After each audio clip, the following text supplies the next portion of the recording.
Hello, Mr. Basil. Long time no see, sir. Yes, how are you, Alex? It has been a while, hasn't it? How are you? It has indeed. Very good, very good. Yeah, well, we've been looking through our favorites, didn't we? So today we have a special episode. Yeah. We're going to look at your three of your favorite scenes from all films ever, basically, that you've seen. Is that right? Yeah. So it's kind of just an idea really I had the other day of I was going to compile like a list of some of my favourite scenes in some of my favourite films that I've ever watched, Yeah. really. And No, then when that's a I good. That's a good obviously idea. mentioned the idea to yourself, and then we thought, well, we could do like maybe a compilation, and we're going to do three today, aren't we?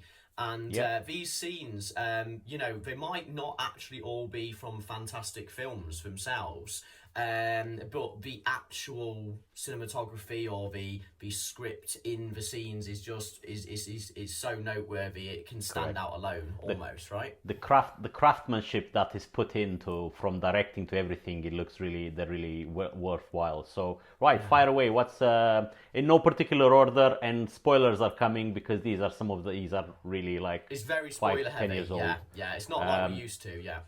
exactly. What would be your first one to go with, sir?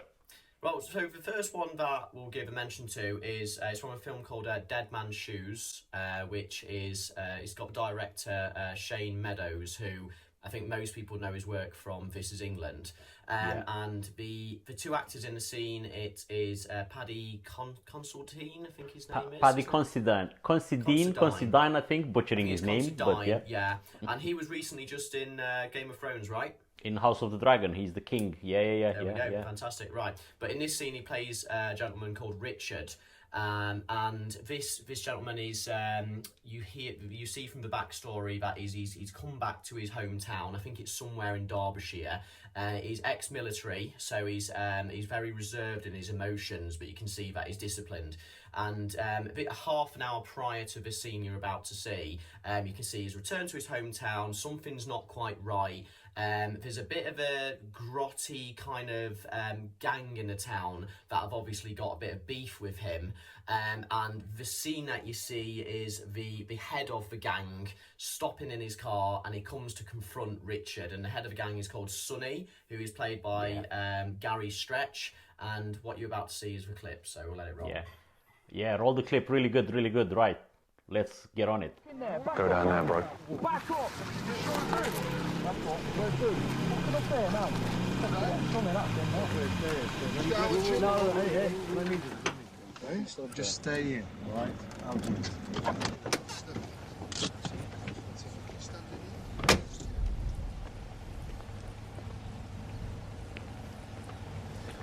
Hey, man, how you doing? Rich? You okay? Yeah? You know the lads had this ridiculous idea that... Yeah, it was me. Oh, it was? Thought so. What are you up to? Mooching about. Mooching about? In my house? Mm. Joe always paint men, like women.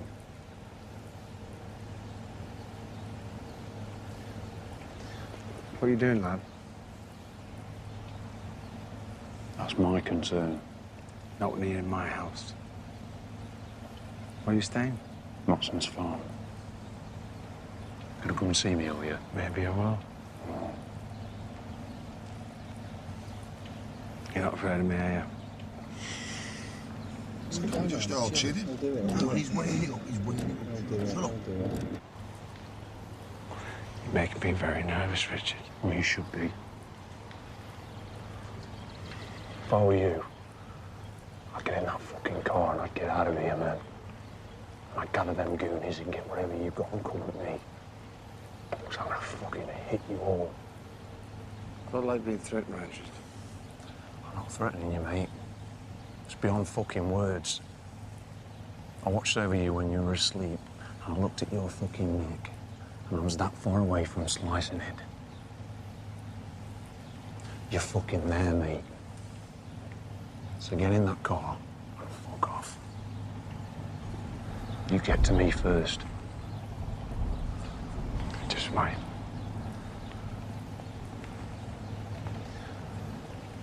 What's he doing? He's coming back, Is that it?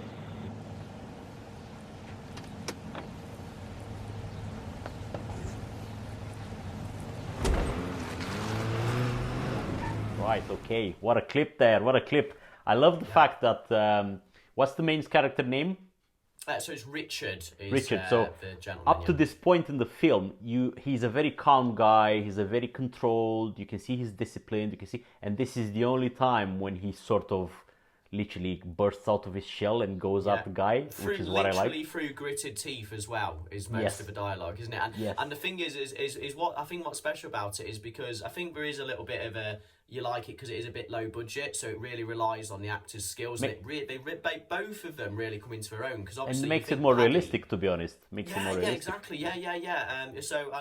Paddy, obviously, you think he's going to get the limelight, but I wouldn't take anything away from Gary Stretch in this scene as well because he plays the wannabe big man in the scene, but you can see that he's scared of Richard, and that's what's brilliant. And it's just that because Richard is coming from a place of righteousness. Everything he says has got so much power behind it.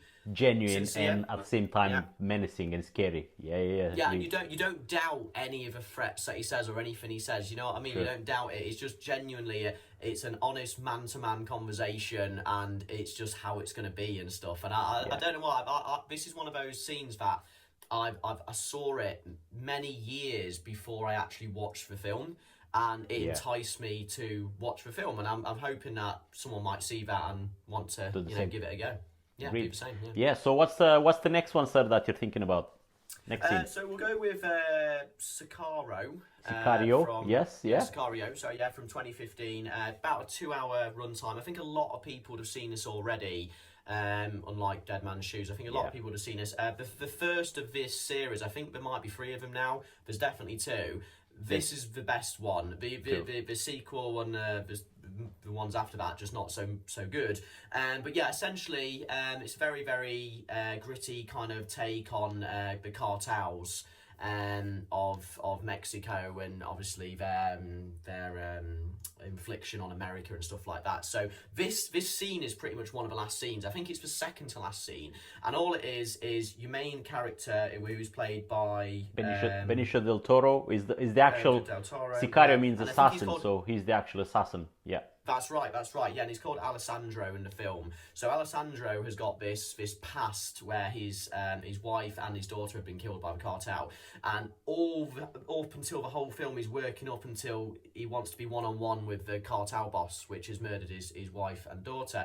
Yeah. And this is the scene. So he finally manages to get through all the security, which is a ridiculous amount of security, and he's faced with the cartel boss, his 2 boys, and his wife. Having dinner. What unfolds is, again, it's a man-to-man dialogue of just a conversation, but there's so much on the line, isn't there, Alex? Yeah. Well, let's just roll the clip and people will see what it is. Yeah.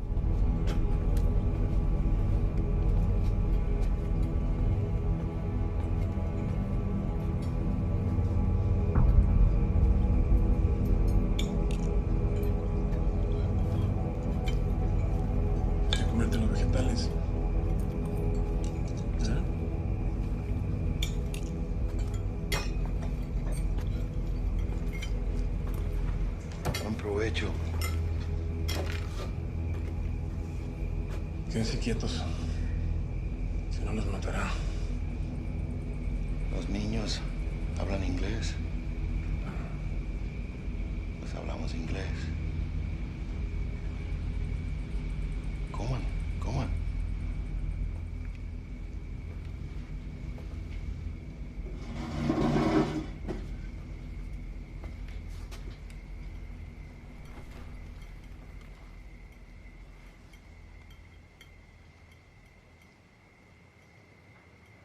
Every night, you have families killed.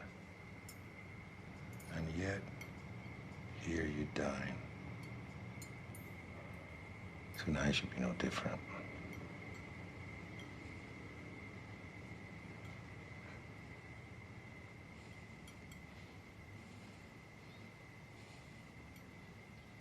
Come on.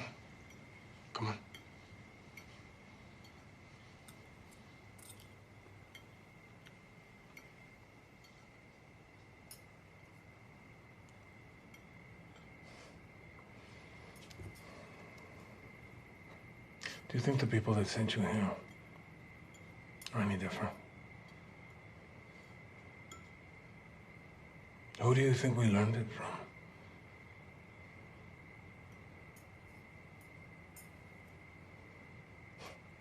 The grieving lawyer. Your wife. You think she'd be proud of what you become?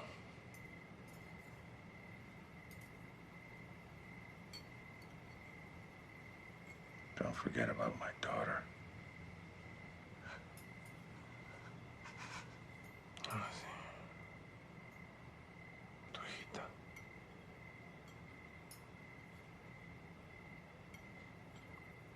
No fue personal.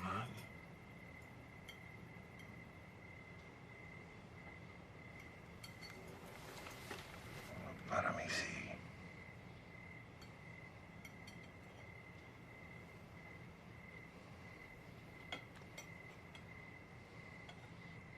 Not in front of my boys.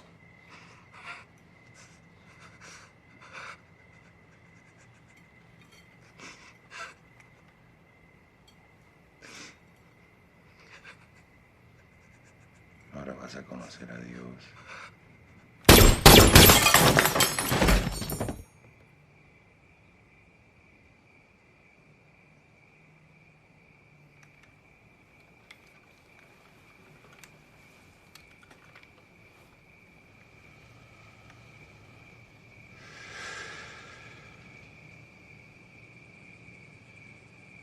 Go ahead and finish your meal.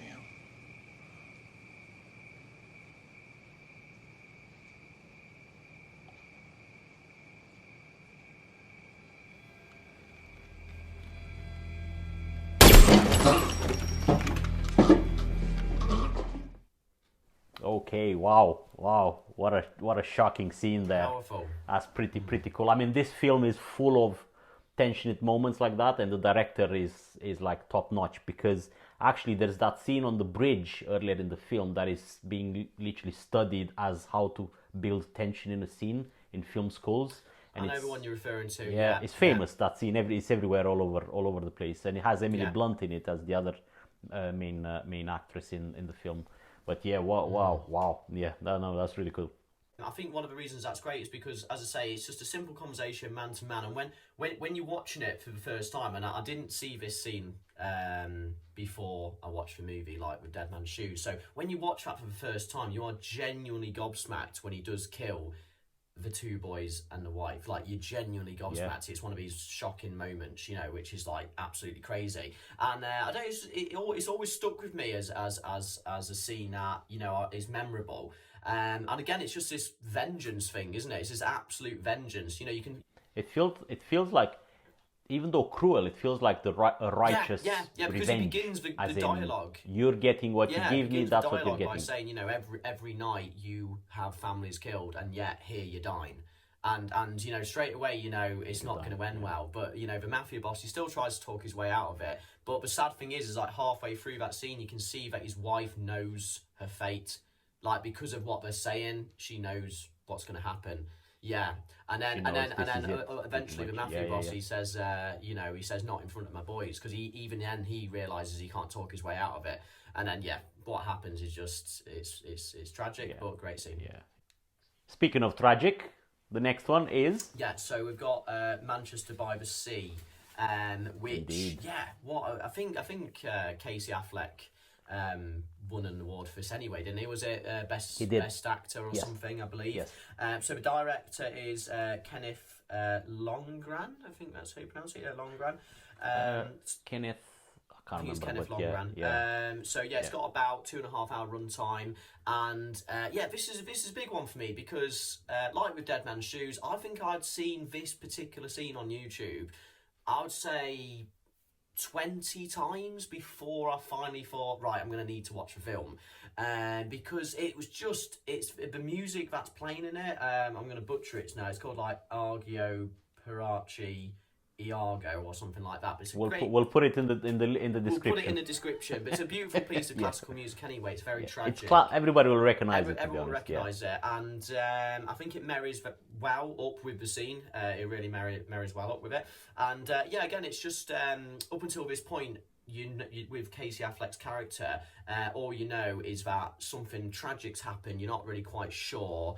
And this particular scene where they're in the police station, he's talking to two detectives. He's describing a night of mistakes. Essentially, that's what he's describing. And this is immediately after it happened. Basically, yes. That's where, so this is fresh in your face. There's no cutting and changing of the cameras or anything. It's just literally you're looking at Casey Affleck describing the previous night, and it's just tragic, isn't it? Absolutely tragic. Yeah. Well, let's have a look then. We were partying pretty hard. There was beer, and someone was passing around a joint, and there was cocaine. Cocaine? Yes. Okay, go ahead.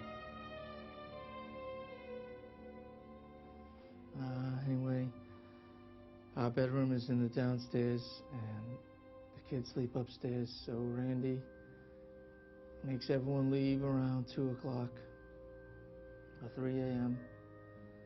And then she goes back to bed. So I go upstairs to check on the kids, and it's fucking freezing upstairs. But I can't use the central heat because it dries out Randy's sinuses and gives her really bad headaches. So I go downstairs and I put a fire in the fireplace. I sit down and watch TV, but there's no more beer. I'm still jumping around like a jackrabbit, so put a couple fire logs in the fire and just to warm up the house while I was gone.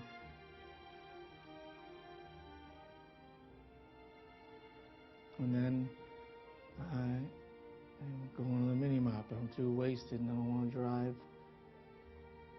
So I walk, it's about 20 minutes each way. I'm about halfway there. And I can't remember if I put a screen on the fireplace.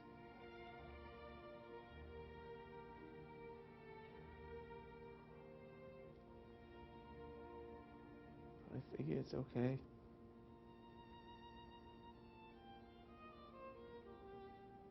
So I just keep going to the store.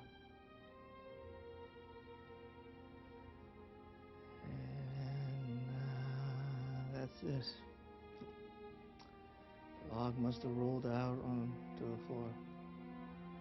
The fireman said they pulled Randy out. She passed out downstairs. And then the furnace blew. And they couldn't go back in again. And that's all I remember.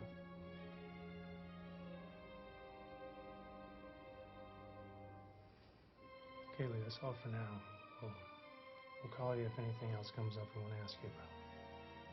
Assuming the forensics bail you out, which, assuming they will. What? That's it? Look, Lee, you made a horrible mistake, like a million other people did last night. I'm not gonna crucify you. It's not a crime to forget to put the screen on the fireplace. Mm-hmm. So I can go? If something comes up we don't already know about, yeah. You got anyone to give you a ride back home? Is Joe here? Is your dad here?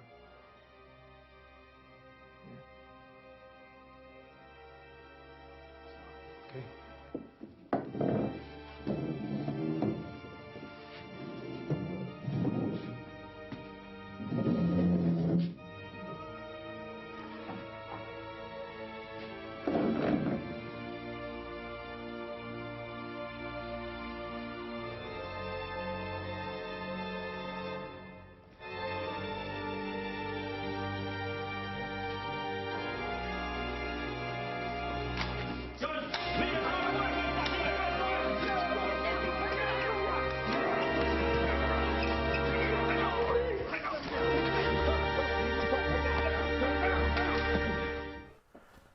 Whoa, man, that is hardcore. Again, I mean, just powerful looking scene. at that is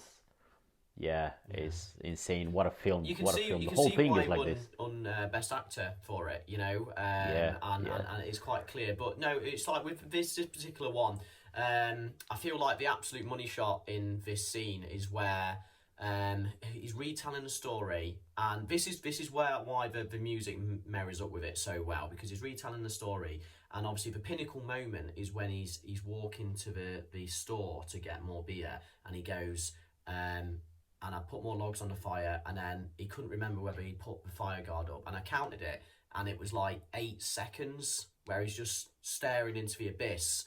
And he can't, he knows that was the moment. That was the moment he could have saved everyone if he had decided to go back to see if the fire guard was up. But he didn't, so we carried on walking. And it's like the way the music plays at that particular 8 seconds is just absolute perfection. It's brilliant. It really makes the scene. And but yeah, it's just tragedy. The shock effect is that you know over the film up to this point, you know that him and his ex-wife now at this point are still alive after the accident, and you only find out that she was in the house too, but the firemen managed to get back to get her out, and then the chimney blew up and killed the kids.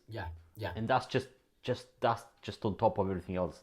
And then the way it's played, the way the camera slowly moves into him, the 2 police officers, they look at him as if like they don't even know what to say and how to even play with him. They can't wait to respond to that. They can't wait to get him out of the station so that they don't have to deal with the drama of this guy's life. Yeah. That's a good way of putting it. Yeah, but he's just said to them probably the worst possible thing you can say in terms of mistakes. And they, as police officers, they're not psychiatrists. It's like, okay, well, you're free to go, I guess. And it's almost like, they don't want to deal with it as well. I didn't even think about that. But it's just because they look like they're scared, because they know, you can see it on this guy's, on the actor. He's like, heavens have just dropped on you, and he's literally crouched and everything, and he's just completely shattered as mentally. And the guys are like, I don't even want to know what to say. So is there anything to say? It's just mental. Great really film, good. Great film. Good 3 scenes. Well picked. Yeah. So I think this is quite good an idea, Alex. I think if we do it again, you maybe pick 3 from more of your choosing. Because I think these are like 3 of my ones that came off the top of my head as like scenes that really impressed me in the last 5 years. So I think if we do it again, I think it'll be more focused on 3 that you pick. Absolutely. We'll do the next. I'll build the list, and we'll do the same. And also, these films are all gonna be. I'm gonna have a look to see where we can watch them at the moment. These 3 films all together, and put the links in the description for anybody that wants to watch it. And until next week. Good job, Baz, and nice to talk to you. Brilliant. Nice to see you again. Take care. See you later, man. Bye.